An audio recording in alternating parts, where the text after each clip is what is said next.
Lo que tenemos muy claro que nuestra búsqueda es de justicia, y que el que decidió ponerse de la vereda de enfrente de los familiares fue el Poder Ejecutivo Nacional, cuando nos ignoró, cuando nos faltó el respeto, cuando lo sigue haciendo hoy a través del ministro Randazzo, pero cuando nos llamó de golpistas, de opositores, por hacer una marcha en conmemoración al año y a los 2 años, cuando la presidenta hace chistes burdos con que el tren te lleva puesto, todas esas cosas que hablan de ellos y no de nosotros,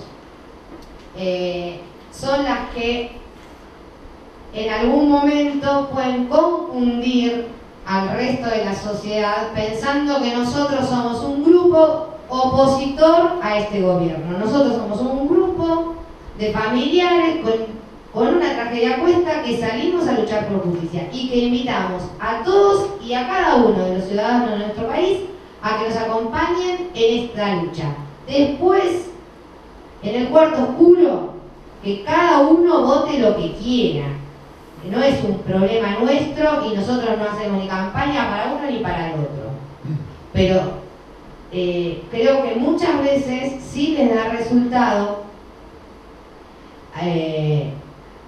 al gobierno ponernos a nosotros en la vereda de enfrente. Y sí estamos en la vereda de enfrente porque ellos no decidieron cruzarla y no decidieron venir con nosotros a pedir justicia por los muertos y heridos de 11.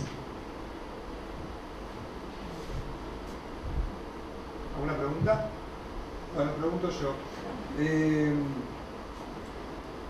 Estamos a días de 3 años de la tragedia. Me gustaría que me cuentes qué pasó en estos 3 años, cómo te sentiste, esto para vos y para el doctor Menghini, que nos cuente. Estamos en 70 audiencias en el juicio y todavía falta. Me gustaría saber tu opinión de lo que para vos es lo que se viene. Lo que se viene, yo creo que es la parte más política, digamos, no más política en el sentido de ataque al gobierno o ataque del gobierno hacia nosotros. Ahora lo que se va a ver es realmente, lo que se va a analizar en esta parte del juicio es la parte técnica del tren y la cuestión contable de TVA. Entonces te lo divido y te lo explico en 2 cosas. En la cuestión técnica, lo que se empieza a cuestionar es por qué el ferrocarril Sarmiento llegó a estar en el estado en el que estaba. ¿Cómo fue que los organismos de control fallaron para que TVA haga lo que quiera con el Sarmiento y el pasajero queda abandonado a su suerte? Y en la cuestión contable, lo que se va a empezar a ver es cuál era el sentido económico de todo esto, cuánto era el dinero que se movía, cómo el gobierno le daba a TVA, cómo TVA le pretendía cobrar al gobierno aún más de lo que el gobierno le daba, cómo era el uso de los subsidios, digamos, hacia dónde era destinado ese dinero y cuál era el entramado económico que TVA tenía creado con sociedades agrupadas para que TVA fuera una sociedad que siempre perdía dinero cuando las sociedades del mismo grupo empresario se llenaban de dinero a costa del dinero que pagaba el Estado por las cosas que TVA no hacía. Entonces, todo eso va a terminar de probar el cuadro que nosotros veníamos sosteniendo desde el principio. Solamente para que ustedes entiendan en 2 cositas muy básicas, les puedo hablar. De la cuestión técnica, digamos, el abandono del servicio tenía una razón de ser. Y esa razón de ser era económica.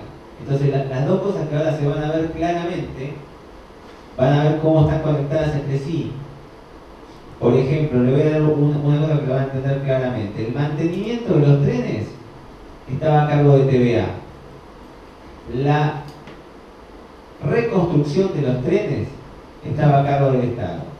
¿Qué hacía TVA? Incumplía el mantenimiento. Entonces ese tren estaba cada vez peor, y peor, y peor, y peor, hasta llegaba un momento que era la nada misma. Los que tenían que controlar lo dejaban circular de esa manera, se lo permitían. Hasta que un día TVA decía, bueno, hay que hacer la reconstrucción concesión de trenes. TVA no pagaba el mantenimiento, pero entonces obligaba al Estado a pagar la reconstrucción. ¿Saben quién hacía la reconstrucción? Enfer. ¿Saben de quién es Enfer? Del mismo dueño que TVA. Ahí hay miles de millones. Y la otra pata es qué pasaba cuando TVA tenía que devolver el favor, porque era un gran favor el que le hacían. Entonces, ¿qué hacían? Tenía empresas, y esas empresas se dedicaban a cosas a las que TVA no se tenía que dedicar. Organizaban viajes, organizaban eventos, y básicamente pagaban asesoramiento a empresas que no tenían experiencia. Esas empresas eran de testaferros de funcionarios del gobierno, especialmente funcionarios de Jaime, digamos, que era el gran orquestador de esta historia. Así es como TVA licuaba el dinero que el Estado le daba. Y así era como el Estado dejaba que TVA. Por eso la parte que ahora viene en el juicio es donde se va a probar que 11 es el resultado de una política ferroviaria, o en realidad de una falta de política ferroviaria. Y esto es lo que va a evidenciar que la tragedia, además, desgraciadamente, era previsible. Y eso es lo que va a determinar la responsabilidad de todos los imputados, que nosotros creemos que es una responsabilidad dolosa. Es decir, que ellos, si bien no tuvieron la intención directa, tuvieron un desprecio por el resultado. Es decir, sabiendo que algún día podría pasar, no les importó que pasara, y lo que asumieron las consecuencias de esa falta de acción del gobierno y esa terrible mala administración que hizo TVA son este grupo de familias que nunca van a poder recuperar a sus familiares, entre lo que incluyo, pero digamos, esto es lo que creo que va a pasar en el juicio. Sí creo que la sentencia va a tener muchísima repercusión, creo que la sentencia condenatoria va a tener muchísima repercusión, obviamente que va a poner blanco sobre negro muchas cosas que el gobierno niega.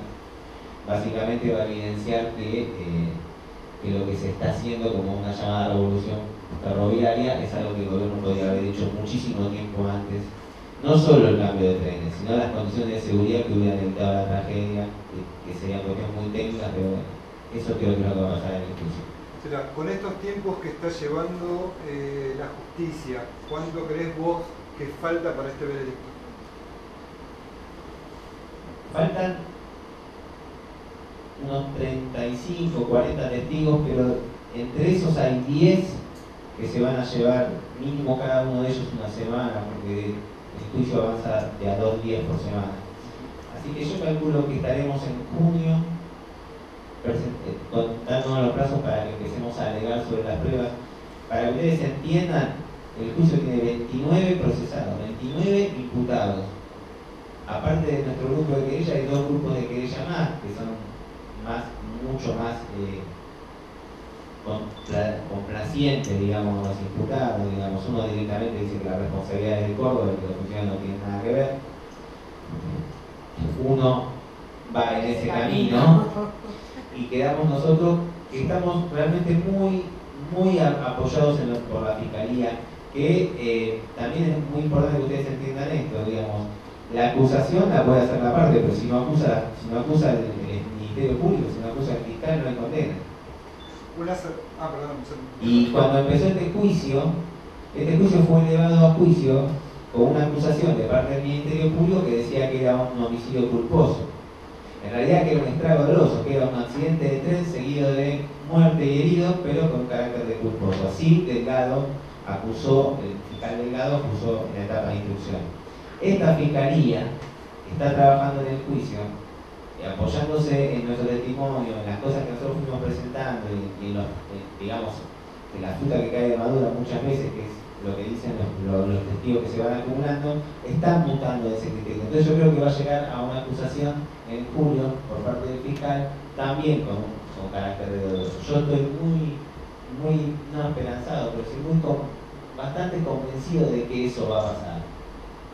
Y realmente creo que obviamente descuento que no solo nosotros, sino que también el Ministerio Público, la acusación no va a recaer sobre Córdoba, que tiene una responsabilidad muy menor, pero también la tiene, digamos, o sea, pongamos blanco sobre negro, digamos. El conductor también hizo lo suyo para que la tragedia pase. Pasaron muchas cosas, pero no todos tienen la misma responsabilidad. Obviamente que la responsabilidad mayor del concesionario y de quien tiene que controlarlo. Una salvedad que quería hacer, que se refería recién a la querella 1, es con respecto a Nadie que dijo ya... el número de querella. Nadie dijo el número de No, querella. lo digo yo, me hago cargo. Es la querella 1 del doctor Gregorio Dalbón, que fue expulsado del juicio en la audiencia número 43, que fue el 16 de septiembre del año pasado, debido a tantas interrupciones, mal comportamiento, indicaciones por parte del tribunal para que bajara un cambio y que pueda llevarse adelante con tranquilidad el juicio. Bueno, terminó en eso, terminó en la expulsión. Dalbón quiso volver, pero bueno, por supuesto que el tribunal se lo ha negado. Sí, pero hay una cosa que no es menor.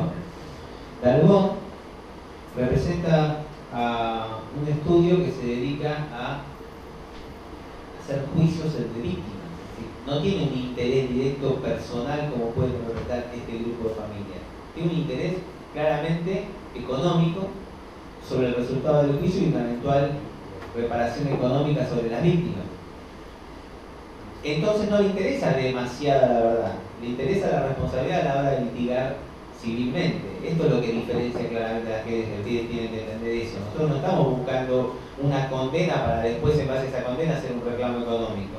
Nosotros lo que estamos haciendo es que los que tienen responsabilidad sean condenados. Y no es casual que en la tragedia de Flores anterior, ¿se acuerdan cuando el colectivo 92 cruzó la barrera? Bueno, ese grupo de familias, ¿saben quién la representó? El doctor Dalbón. ¿Saben quién es el responsable de toda esa tragedia? Que los trenes no pudieron frenar, que los trenes se fueron de la vía se descalzaron sin motivo, sin que ellos pudieran pasar, que no pudieron emitir señales de alerta, que no pudieron frenar. La representó Dalbón. ¿Saben a quién acusaron? Al chofer de la línea 92. En la tragedia de Castelar, un tren se llevó puesto a otro tren que estaba parado. No hubo alerta, no hubo señal de freno. Sí, puede haber un error de maquinista, pero hay un montón de cosas que además que fallan. ¿Saben quién defendía a la familia? Dalbón. ¿Saben a quién están acusando? Hasta el juicio oral ahora en San Martín. Al maquinista. Hay una cuestión de estructura de poder y hay un montón de gente que es servir al poder por interés, tal vez no por un interés político. Pero entonces, esto es lo que nosotros hemos logrado diferenciar y estoy seguro, porque también pasó en AMIA. En AMIA no hubo un grupo de familias que pudo encarar este tema, hubo una cosa más disociada. Y el caso del APA, por ejemplo, es un caso muy significativo, es una cuestión bastante similar a la de 11, tal vez con gente no es lo mismo la gente que viajaba en avión en el vuelo del APA, que el tipo que va a trabajar todos los días en el Sarmiento, obviamente que la cuestión social es diferente, pero el juicio del APA terminó sin querellas, porque el poder económico se paró al lado de cada uno y consiguió que los abogados que los representaban los corrieran a un costado a cambio de una reparación económica. Entonces, ¿eso es legal? Sí, es legal. ¿Es ético? Bueno, eso depende de cada uno. Ahora, ¿eso lleva a la verdad? No, no va a llevar a la verdad. Y nosotros lo que estamos buscando acá es la verdad. ¿Me debes una pregunta? Esto de 3 años, sí. Bueno, no, lo que te preguntaba es que estamos a días de 3 años de la tragedia. Bueno, ¿qué pasa con vos? Quizás se hace también con los mismos familiares, hubo un antes y un después, algo cambió en tu vida. Bueno, me gustaría que me cuentes eso. Bueno, yo lo respondo desde mí y en algunos puntos seguramente he compartido con el resto, cada uno en lo suyo y cada uno en su vida habrá visto obviamente todo patas para arriba y ver cómo se sigue, y en algunas cosas sí sé que nos cambió a todos en algunas cosas para el mismo lado. Se sigue porque uno elige seguir. En lo personal, lo he dicho 1000 veces y es de lo que estoy convencida, ninguno eligió que nos pase esto. y ninguno se preparó, ni se venía preparando, ni para vivir la tragedia, ni para la lucha que viene después. Porque es difícil el día a día con la tragedia encima, con la ausencia de un ser querido en casa, en mi caso mi hijo, pero igual es difícil cuando es un hermano o cuando es una mamá.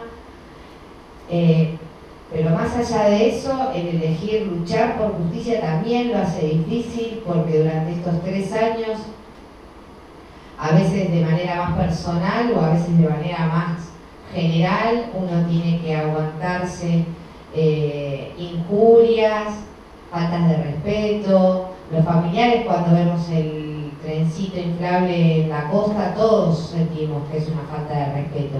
No importa a quién perdimos en la tragedia de Once, todos nos sentimos bastardeados.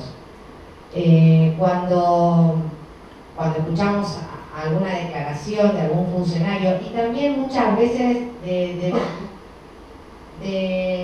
la gente común, de algún vecino, que sí entiendo que ha ido cambiando de 3 años a esta parte. A los 3 años, cuando empezamos con la lucha, era más la palmada en el hombro, y bueno, sigan, y bueno, en este país nunca pasa nada, y nadie va a ir preso. Y entonces uno, aparte del dolor, tenía que parecía que te mandaban a resignarte y quedarte en tu casa llorando, que acá nada iba a cambiar.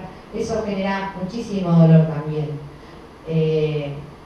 Pablo dijo muchas veces, y yo comparto, que nosotros recurrimos a la justicia por 2 razones básicas. Una era lo que corresponde, es lo que corresponde, confiar en la justicia. Y otra, un poco por obligación. Uno siente la obligación de creer en que se va a hacer justicia, porque si no, digamos, ¿qué nos quedaba hacer? Quedarnos en casa llorando, sabiendo que exponíamos en mi caso a Lara, a Paz, mi nieta, a los otros y a uno mismo, a seguir viviendo en un país donde cuando te subís al tren para ir a laburar no sabes si vas a volver o no. Entonces, creo que en estos 3 años eso sí ha cambiado, que mucha gente que no creía, hoy, a la luz de estar transitando un juicio oral y público, ha encendido, aunque sea una mínima llama de esperanza. Cómo cada uno transita el dolor, como se puede, y a veces se puede más y a veces se puede menos. Una de las cosas que hace que entiendo yo que estemos de pie es el increíble grupo de familias que se ha conformado. Que más allá de la unidad para la lucha, en un montón de ocasiones nos sentimos una familia, que compartimos cosas que van más allá del juicio, que nos podemos juntar a comer un asado o que podemos hacer un viaje relámpago para acompañar a una familia que a veces se ha mudado lejos, o por las redes sociales, o que sabemos que si hay alguien que tiene un mal día o unos días que necesita de descanso, a veces es bueno separarse, dejar, lo puede hacer con la tranquilidad porque sabe que el otro grupo va a estar bancando la parada, y eso nos da tranquilidad a todos. Uno se encuentra con que la gente que conoció de toda la vida parece que se volviera a conocer, y uno parece que gente que conoció hace solo 3 años se conoce de toda la vida.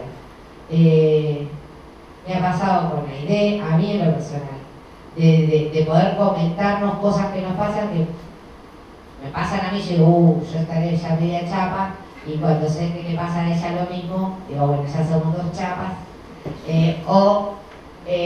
Nada, encontrar significados a cosas que antes por ahí no le prestábamos atención, poder poder ver señales allá donde otros no las ven, y poder compartirlas, eso nos hace diferentes. Después que, en lo personal, entiendo que esta bronca que yo siento muchas veces cuando veo que el resto de la sociedad no se mueve y no se compromete como debería, a mí me obliga a acompañar otras luchas y otras causas. Siempre que puedo lo hago, y desde 2013 conformo parte de la Red Antimafia Nacional, y la verdad que he conocido gente con un gran compromiso, que hace muchos años que viene luchando, como la hermana Marta Peloni, como Nora Cortiñas, como otros familiares de otras tragedias, cuando yo sostengo que si en este país el compromiso se pasara a la acción y cada uno de los ciudadanos ejerciera este compromiso un poquito más allá de lo que les da la comodidad, no tendrían que salir a reclamar justicia quienes perdieron su casa en una inundación, quienes enterraron un hijo en una tragedia, en un boliche, en un tren. A veces es triste, y esto lo digo por acompañar a otras familias de otras tragedias, porque la verdad es que los familiares de las víctimas de la tragedia siempre nos hemos sentido muy acompañados. Pero a veces uno acompaña familiares de inundaciones de La Plata. A ver, de las inundaciones de La Plata del 2 de abril todavía no se tiene el número exacto de víctimas fatales. Y el Poder Ejecutivo Provincial ha perseguido a los familiares que reclaman saber el número oficial de muertos. No figuran menores en ese número. Se ha tenido que allanar la morgue, han querido remover el fiscal que investiga. Gracias a la lucha de los familiares que les han pegado en un TEDEU, los han amenazado, han conseguido elevar el número de 50, que no querían que pasara el 52 de la tragedia de 11, han logrado elevarlo, y al cumplirse el año llegaron a 93. Siguen reclamando porque son muchísimos más. Y sin embargo, cuando marchan solos. Las veces que hemos podido, desde los familiares de la tragedia, llegarnos hasta La Plata a acompañar, son poquísimos los que marchan. Y eso genera muchísimo dolor. Cromañón cumplió 10 años la masacre de Cromañón, este último 30 de diciembre. Y éramos bastantes los que marchábamos, pero deberían haber sido muchísimos más. Y estamos nosotros organizando los 3 años de la tragedia de 11, y es un domingo, y no debería ser un problema que es un domingo. Y es verano, y el 22 de febrero cae verano, y hace calor, y en la plaza hace calor, y no hay árboles, y hay que viajar, y porque 11 queda en 11. No nos queda acá en Morón, ni nos queda en Merlo. Y sí, hay que viajar. Si vas al cine, querés viajar. Si te vas al teatro, tenés que viajar. Y sí, hay que moverse. Digo, si lo podemos hacer nosotros, si no, el compromiso se va en el me gusta del Facebook. Y ese sí que no tiene peso, y ese sí que no genera conciencia, y ese sí que no mantiene viva la memoria. Entonces, la verdad es que con lo agradecida que yo estoy, y sé que los familiares también estamos, de toda la sociedad que nos acompaña, me parece que siempre somos pocos, que siempre podríamos ser más. Excusas para no estar, todos tenemos. Pero me parece que también tenemos una gran responsabilidad, y la tenemos que asumir. Que no basta con decir que no nos gusta el país que tenemos, la justicia que tenemos, no nos gusta que pasen estas cosas, esperamos que no pasen más. Bueno, para todo eso hay que salir y moverse. Nosotros lo hacemos, con todo el dolor a cuesta lo hacemos. Y si nosotros podemos hacerlo, entendemos que todos pueden acompañar. Sí. Fíjate que el micrófono ahí. Gracias, Ana.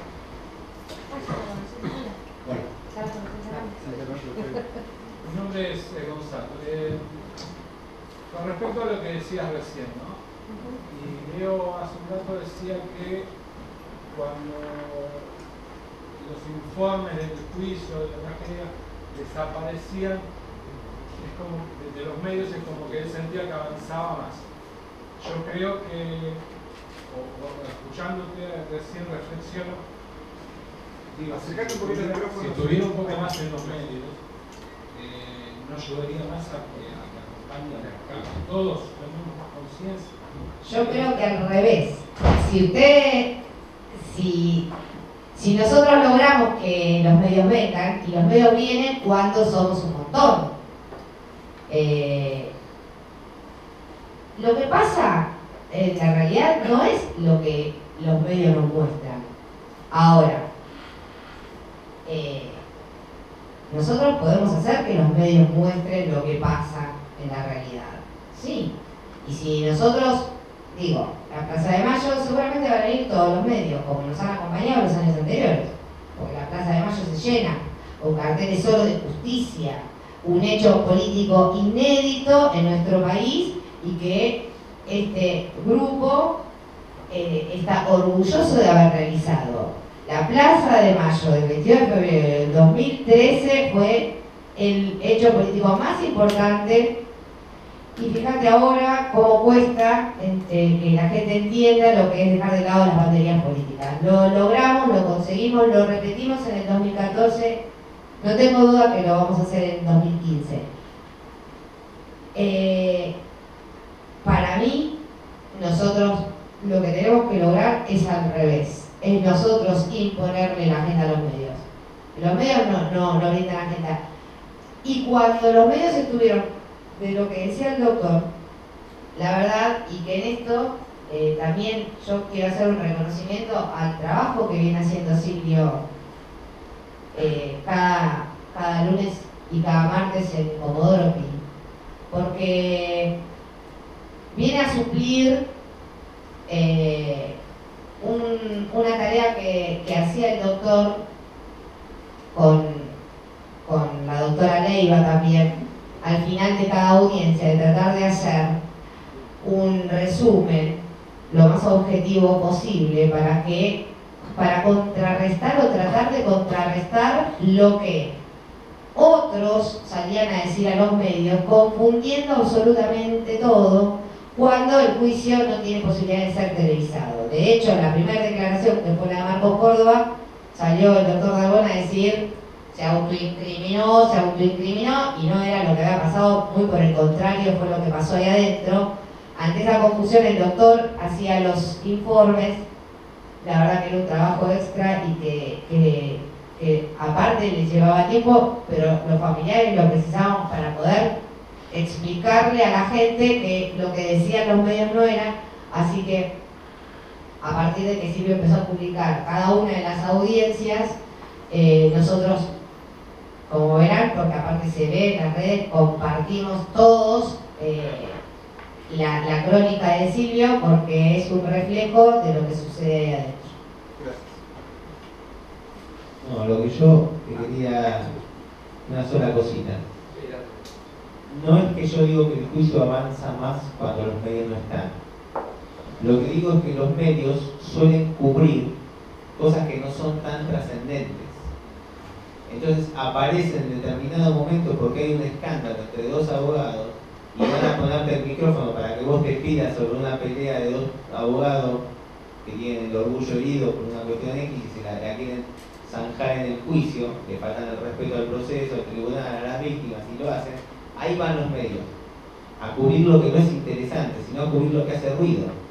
Cuando digo yo que el juicio avanza es cuando los medios no están, les digo que en las audiencias, cuando por ejemplo apareció el martes en la audiencia una prueba muy clara donde en la pericia estaban mal los gráficos transmitían una cosa que los peritos decían otra, y eso salta a la luz, los medios no estaban para cubrir eso, y eso es trascendente para el juicio. Yo me refiero a eso, digamos que el proceso se extiende y los medios se manejan con una lógica comercial de interés. Y nosotros necesitamos de los medios, y vamos a los medios, a esos medios que tienen un interés económico, que necesitan llevar un espacio, también vamos, porque nosotros lo necesitamos, pero necesitamos el trabajo de Silvio. Y ojalá los medios que tuvieran llegada nacional hicieran el trabajo de Silvio con la conciencia social que Silvio hace.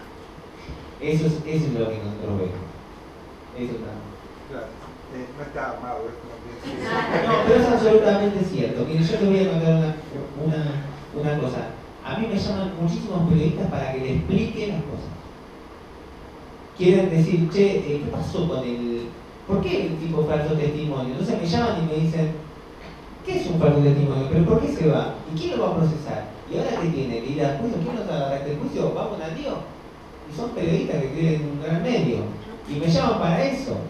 Porque quieren cubrir el escandalete. No van al juicio a hacerlo. No tienen la conciencia social. El periodismo tiene un poder transformador. Pero no lo hacen, no asumen ese compromiso. Es muy difícil, digamos, que el juicio esté siempre en el candelero, porque la realidad te va llevando, tiene subas y bajas. Por eso yo decía que sí la sentencia va a tener exposición, porque tiene una repercusión, y eso resulta interesante para el tipo común. Y el medio va atrás de eso, son muy pocos los periodistas, sirve la excepción realmente. Y es el único medio, que, o sea, la única forma de que nos enteramos. Sí. A las audiencias de lo que pasa es a través de... Sí, realmente es fundamental. Y el poder económico que tienen ellos de poder manejar un blog y publicar las cosas editadas, y eso, bueno, hay que contrarrestarlo de alguna manera. Eso es lo que Quería agregar una cosita por esto que vos decías, ¿no? Los que no vamos.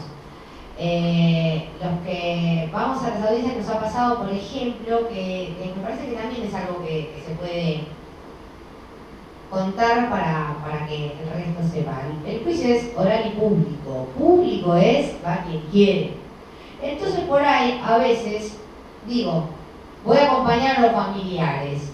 Puede ser irse un lunes o un martes a Comodoro Pi, van al sexto piso con el documento, se registran y después le dicen, o estamos en la sala de la AMIA, o estamos en la sala del Zoom, en cualquiera de las dos está en el subsuelo, van y están. A veces, ahora vienen las pericias, pero a veces las audiencias son largas, es tedioso, no es sentarse y ir al cine, digamos. Lo que uno escucha, lo que uno ve, remueve, a veces da bronca, a veces da sueño, pero no sé por qué se ríen, a veces da mucho sueño, pero es importante estar ahí.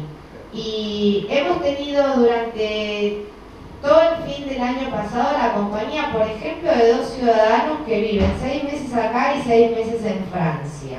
No perdieron a nadie en la tragedia. Ahora están viviendo en Francia. No perdieron a nadie en la tragedia.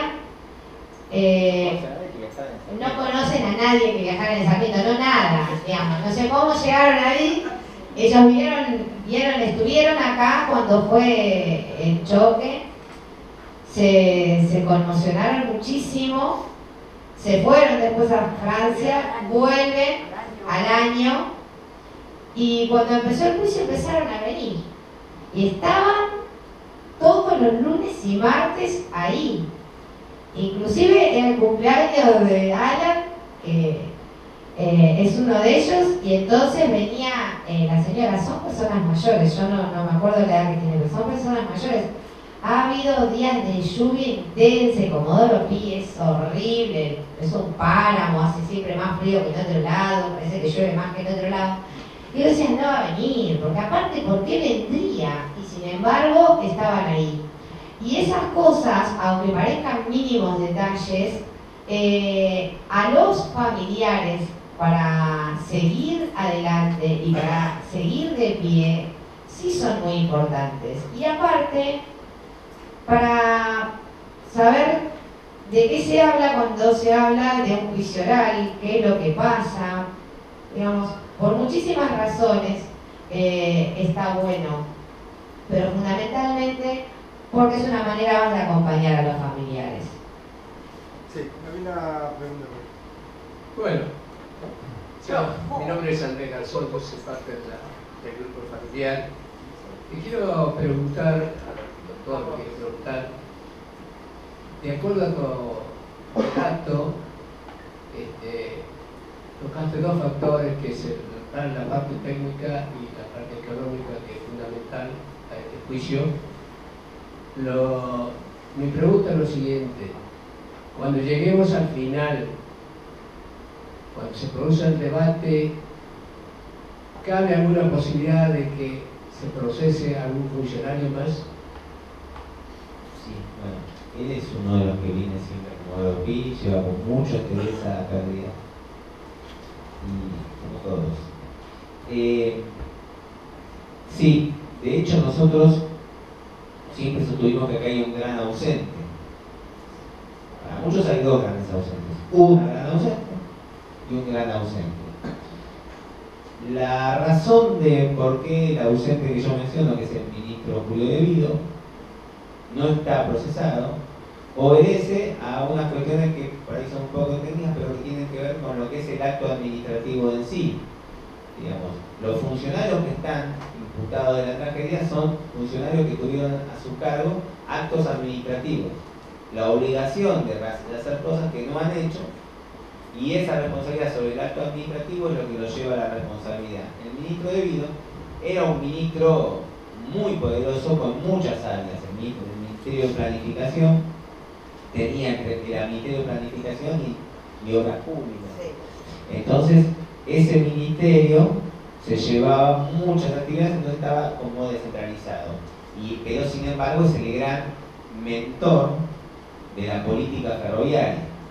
Digamos. Sin embargo, como las cuestiones políticas no son judiciables, sino el acto en sí, hay funcionarios de rango muy importante, como son dos secretarios de Estado, pero el ministro no está. Sin embargo, nosotros podíamos ir a llevar la cuestión política y pelearnos porque De Vido estaba o no imputado o procesado. Digamos. Eso sería seguir el juego político. Nosotros preferimos avanzar en el juicio. ¿Por qué? Porque en esta instancia de prueba oral han surgido muchas pruebas que demuestran que De Vido sabía que la tragedia podía pasar, que tenía las denuncias, que tenía los informes de la AGN, que tenía los informes de la CIGEN, y que él tenía en su mano lo que judicialmente es, digamos, el dominio del hecho. ¿Sí? Con un solo gesto de De Vido se le sacaba la concesión a TVA. Eso en la etapa de instrucción no estaba lo suficientemente probado, porque en la etapa de instrucción lo que se hace es tomar, digamos, una especie de somera prueba, y a partir de cómo se está cursando la investigación uno dirige la acusación. Entonces De Vido tenía solamente una participación muy lateral, pero en el juicio oral sí ha surgido prueba de que De Vido tenía conocimiento de la situación y que tenía el poder. De hecho, se ha probado en la sentencia oral que es lo que se llama la autoridad de control, es decir, quién decide cómo aplicar la multa, cuándo la aplica y qué se hace cuando se incumple lo que era el contrato de concesión. Y también hay dos personas más que para nosotros están severamente cuestionadas. Uno es justamente el perito que declaró el otro día. Se llama Fagiani. Fagiani es una persona que es quien llevaba, digamos, dentro de la CNRT el control de la seguridad del servicio. Más allá de que después fue perito de parte y manipuló la pericia según nuestro criterio, para nosotros tiene responsabilidad como funcionario. Y otro funcionario más, para no agobiarlos, es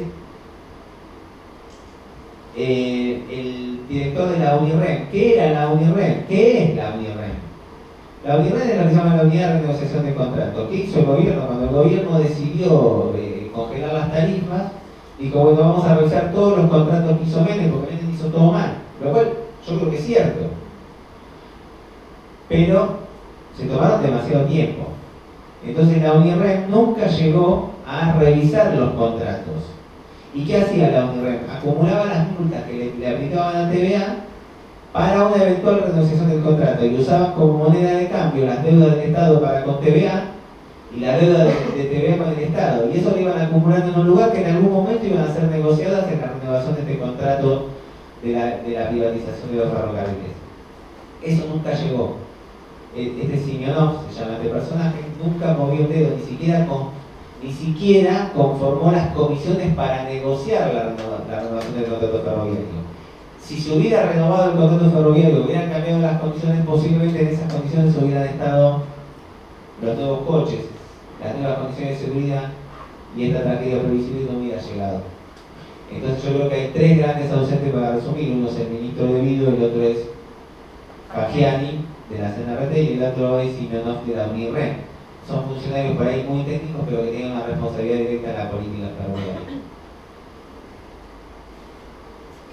Sí, las preguntas. Perdón, sí, y que siguen todos en función, ¿no? Que hay malo.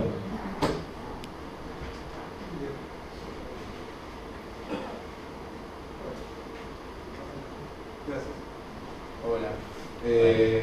Bueno, soy Nahuel Segovia, soy concejal de Ituzaingó por Libres del Surunen. Primero saludar a los familiares y decirles que bueno, que el 22 vamos a estar redoblando esfuerzos para estar ahí, para acompañarlo como hemos estado siempre. Yo quería preguntarles, que están bien imbuidos en el tema, porque el tema de los ferrocarriles, o sea, nosotros tenemos lo de Sarmiento, pero han pasado cosas en zona norte, o allá en zona sur cuando la patota de la Unión Ferroviaria que mató al militante Mariano Ferreira. O sea, hay toda una trama de negocios, de empresas tercerizadas, funcionarios que son dueños o sindicalistas que son dueños de esas empresas. Hay mucho negocio alrededor del ferrocarril. Yo quería saber qué impresión tienen ustedes a través de estos últimos tiempos con la famosa revolución ferroviaria de Randazzo.